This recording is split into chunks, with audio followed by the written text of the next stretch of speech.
con José Ramón Valente, exministro de Economía, presidente de Fundación Chile, sentado con nosotros aquí en el estudio. José Ramón, muchas gracias por estar con nosotros nuevamente. Encantado de estar acá. Muchas gracias por la invitación. José Ramón, no sé si le diste la entrevista a José Pablo Arellano de Ciplan el fin de semana en el diario La Tercera, que decía que no consideraba conveniente en estos momentos elevar los impuestos. La editorial hoy día del diario La Tercera plantea más o menos lo mismo. Hoy día dice que esta es una discusión que hay que tener en serio, pero también que hay que mantenerla con mucho cuidado. Hay que tener responsabilidad en las propuestas tributarias. Dice, recuperar la estabilidad política del país supone priorizar desde ahora el crecimiento, lo que es contradictorio con la laxitud fiscal o la promoción de agresivos cambios en la carga tributaria. ¿Cuál es tu mirada respecto de esto en un país que está demandando más recursos para más programas sociales?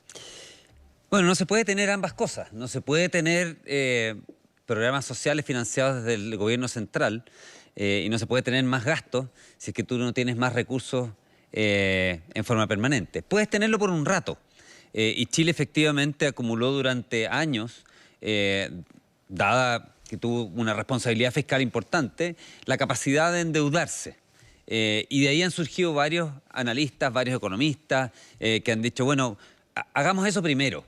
Dado que estamos en un periodo difícil, hagamos eso primero, endeudémonos por unos cuantos años y después de eso veamos si es que de aquí a 5 años o en 10 años más si efectivamente es necesario subir los impuestos o si nos podemos seguir endeudando. Sabemos que no nos podemos seguir endeudando para siempre, pero lo cierto es que efectivamente Chile hoy día tiene niveles de endeudamiento. Si uno toma la deuda bruta del gobierno está un poquito por debajo del 30%. Y con las proyecciones, dados los anuncios que se han hecho hasta ahora, llegaríamos a cerca de 38 o 40%. En 3 años.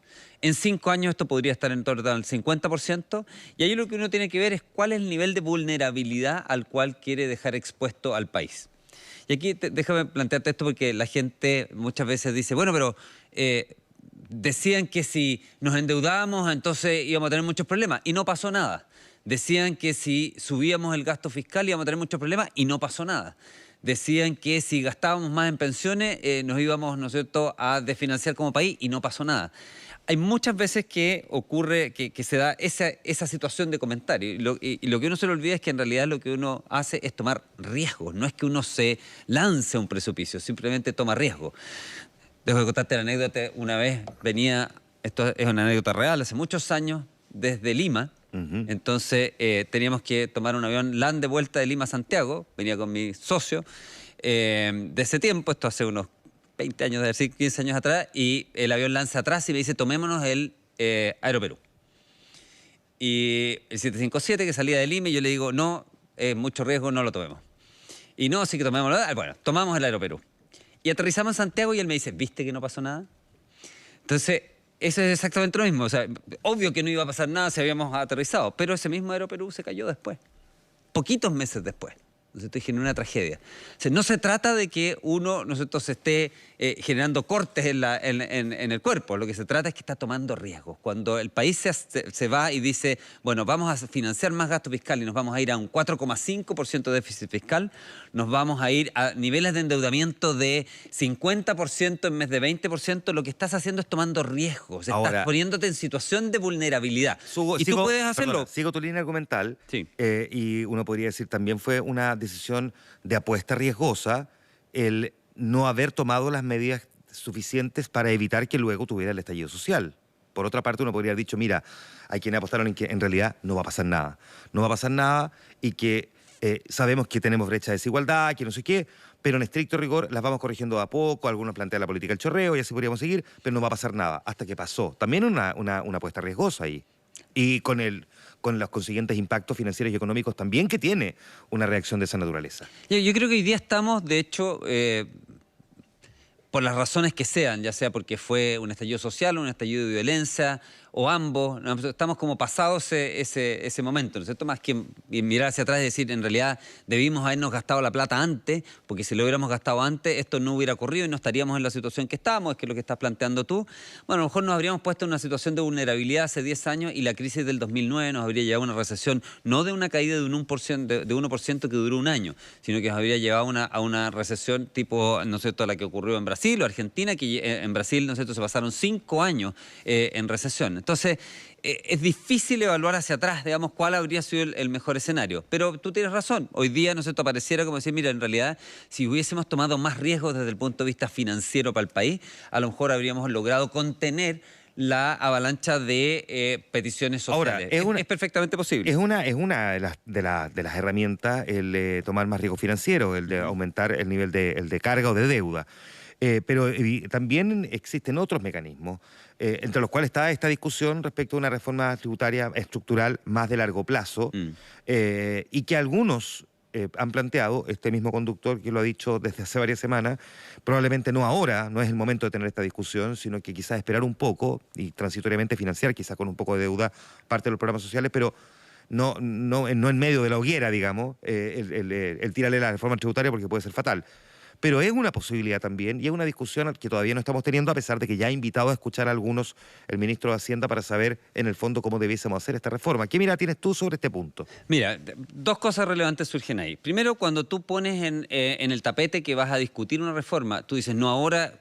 Es muy importante cuando el no ahora es no ahora en estos meses o no ahora en estos próximos 5 años, que es muy diferente, porque cuando tú estás pensando en un proyecto de inversión y lo tienes que evaluar, dices, bueno, ¿cuál va a ser la carga tributaria y el ambiente regulatorio y cuál va a ser el crecimiento y las condiciones que yo voy a enfrentar para desarrollar este proyecto de inversión? Uno de esos muy importantes es el nivel de impuestos. Entonces tú me dices que hay incertidumbre en los próximos 2, 3 años respecto a cuál va a ser el verdadero nivel de impuestos en el país. Eso básicamente genera una reducción significativa de la inversión. Ya va a haber una reducción significativa de la inversión uno puede tener la incertidumbre del proceso constituyente. Si tú además le sumas que vas a tener una discusión tributaria el próximo año o el año que sigue, bueno, es todavía, ¿no es cierto?, sumas a esta carga negativa en contra de la inversión. Ya, perdona, es que ahí siempre se plantea este clásico elemento de discusión. Al país le está yendo muy bien y mira cómo le está yendo la otra economía, a Chile le está yendo muy bien, no tengamos la discusión.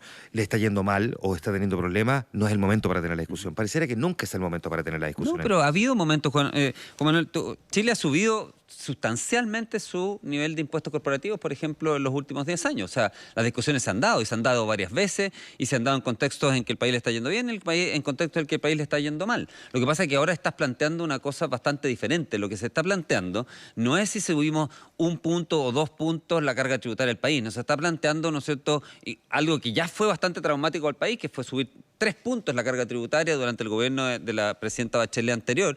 8.000 millones, recuerda que era el tema, y eran 3 puntos del PIB. Hoy día lo que está planteando es cambiar el esquema desde un país en que tiene un Estado relativamente acotado, que ha sido como el neozelandés, 23, 24% del PIB, y que el fondo va avanzando vía crecimiento en ir solucionando los problemas de las distintas, los problemas sociales y los problemas de carencia que tienen las distintas áreas de la sociedad, versus un país tipo de los países nórdicos de Europa, en lo cual tienes un estado de bienestar que provee gratuitamente muchos servicios a la sociedad, ¿no es cierto? Y para eso tiene un estado un gobierno que no pesa el 24, el 23 o el 22% de la economía, sino que pesa el 40%. Por lo tanto, estás pensando en dar un salto muy grande.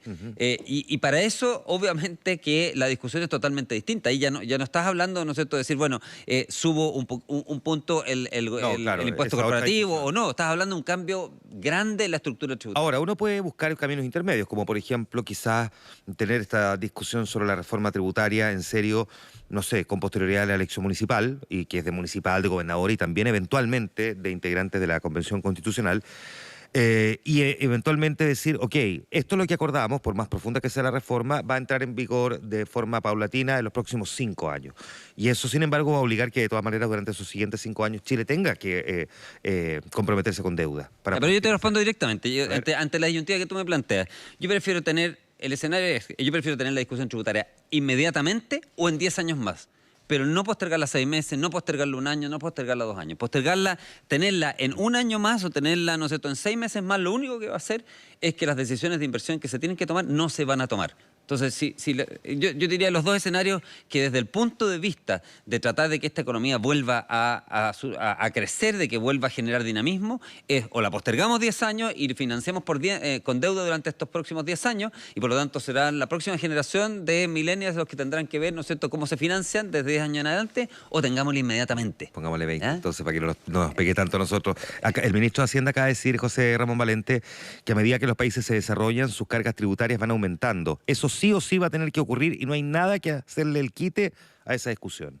Sí, eso no es una verdad revelada, eso es simplemente la observación de lo que uno ve en la mayoría de los países de la OCDE, pero no es necesariamente una verdad revelada. Ahora, entiendo que hay gente que lo plantea de esa forma, porque la verdad que tú observas, por ejemplo, el caso de los países de Europa, que son la mayor parte de los países desarrollados, y tú ves que a través del tiempo eso ha ocurrido. Pero no es necesariamente lo que ocurrió en Nueva Zelanda, que sí se ha desarrollado, no es lo que ha ocurrido necesariamente en Hong Kong, que sí se ha desarrollado, no es lo que necesariamente ha ocurrido en Singapur, que también se ha desarrollado, no es lo que ha ocurrido en Estados Unidos, que también, ¿no es cierto?, es un país que está bajando ahora su carga tributaria y es uno de los países más desarrollados. O sea, es cierto en Australia, es cierto en Noruega, es cierto en Suecia, es cierto en Francia, es cierto en España, sí. Ahora, no son tantos los países desarrollados tampoco, si son una treintena nomás, entonces tampoco es que tengas muy punto. Entonces, no es que esto es que... 150. No, lo que está planteando el ministro no es una ley, pero sí se constata en la historia de los últimos, desde el siglo XX, de la segunda mitad del siglo XX y la primera, ¿no es cierto?, parte del siglo XXI. ¿Qué te parece cuando el ministro Briones planteó que uno tenía que quizás tener como referencia a economías como Australia o Nueva Zelanda? Tú has nombrado a los neozelandeses un par de veces en esta conversación, José Ramón Valente. Por lo tanto, que concentrémonos ahí. Pues las distancias que hay entre Chile y Nueva Zelanda son brutales en muchísimos aspectos. ¿Son alcanzables, digamos, como objetivos para un país como el nuestro el convertirse en Nueva Zelanda?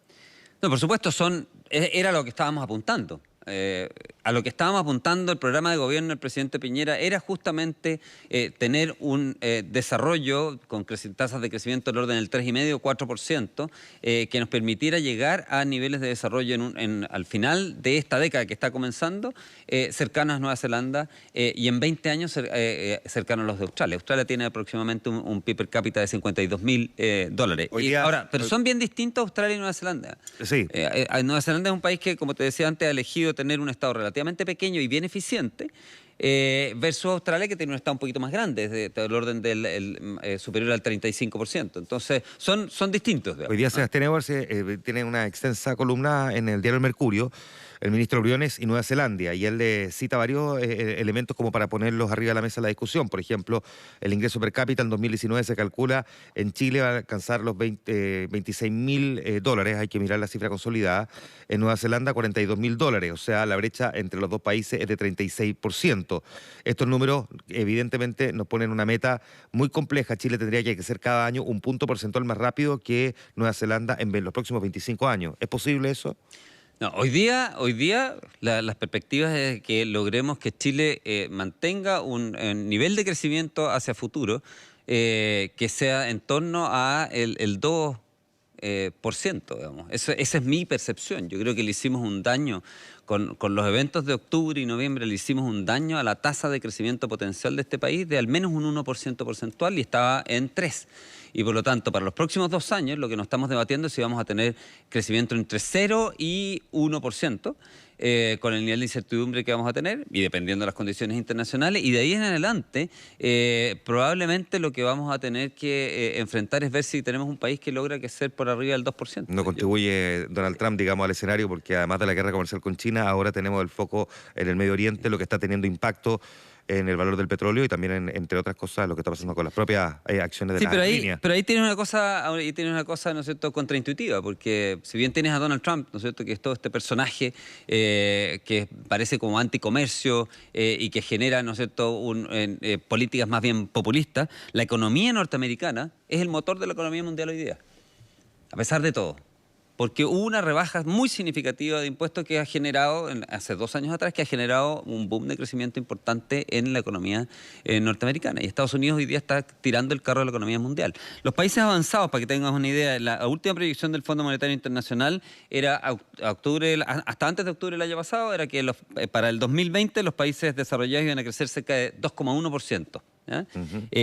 Y se corrigió esa proyección a 1,9%, bajó un poquito. Pero la proyección de crecimiento de Estados Unidos se corrigió de 1,8 a 2,1. O sea, Estados Unidos va a crecer el año 2018 2,9%, el año 2019 2,4% y el año 2020 2,1%. Estados Unidos está creciendo más que Chile, sin duda, digamos. Y Estados Unidos está creciendo más que el promedio de las economías avanzadas, mucho más que el promedio de las economías avanzadas, aún, ¿no es cierto?, con este personaje tan controvertido que tiene como presidente. José Ramón Valente, en esta mirada de intentar llegar a ser como Nueva Zelanda, hay al menos 3 elementos que a mí sí me llama mucho la atención, que veo que no es tan fácil de corregir. Uno es la distribución de ingresos, es mucho más igualitaria en Nueva Zelanda.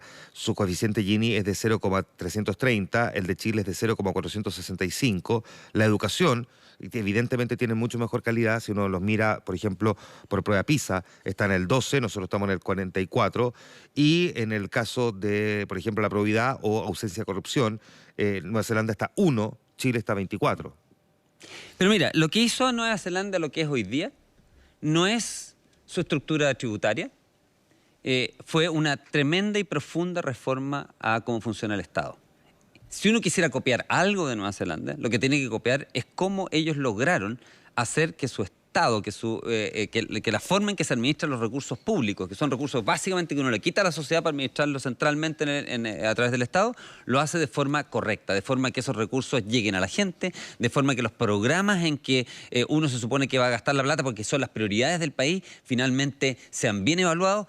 Eso es lo que tendríamos que copiar de Nueva Zelanda, porque eso es, ¿no es cierto?, en definitiva lo que hizo que Nueva Zelanda, que desde el año 80 en adelante dio un vuelco gigante, hizo una tremenda reforma al Estado y esa reforma al Estado permitió que fuese mucho más efectivo. Hoy día no se está discutiendo, es un buen punto. Quizá Evópolis es el único partido que lo ha puesto arriba de la mesa, pero uno no puede discutir siquiera una nueva constitución, por ejemplo, si es que no tiene claro si el Estado va a ser capaz de dar el ancho para poder administrar las nuevas exigencias que la ciudadanía plantea a través de ya sea de una nueva constitución o de lo que el Parlamento finalmente acuerde. Si el Estado hoy día en nuestro país, tú mismo has sido funcionario del Estado, fuiste ministro, tiene montones de trabas, es anacrónico en muchos aspectos, oficinas que están más bien anquilosadas en el tiempo, no fue capaz de dar garantía para cuidar a sus propios niños en el Sename y así uno podría seguir.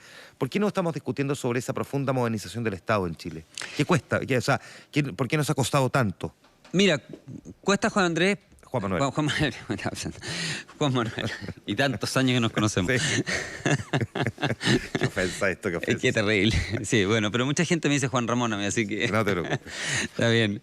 Mira, yo te diría que el principal problema que tiene enfrentar una reforma seria al Estado es la cantidad de padrinos políticos que tienen los programas sociales. Cada programa social tiene un padrino político que hace que, a pesar de que esté mal evaluado, entonces tú llegas en el momento de decir, mire, vamos a eliminar este programa social, o lo vamos a reducir, o lo vamos a reformular, y te dicen, no, momentito. Usted se gasta 100 y le llega 20 a la gente, ¿no es cierto? Y lo tiene mal evaluado por eso. Pero esos 20 le llegan a la gente que vota por mí. Así que no me vaya a tocar este programa. Y después quieres hacer otra modificación y viene un gremio y te dice, oye, no, pero es que está bien, eso será bueno para el país, pero es malo para mí como gremio, así que no me vaya a tocar eso tampoco. Entonces, las presiones políticas, los padrinos políticos, ya sea gremiales o políticos directamente en el Parlamento, que tienen programas sociales mal evaluados, son la principal traba a una reforma al Estado profunda y de fondo. José Ramón Valente, acompañándonos esta mañana, Fundación Chile, exministro de Economía, además analista económico. Gracias, José Ramón, por estar con nosotros en Infinita. Encantado.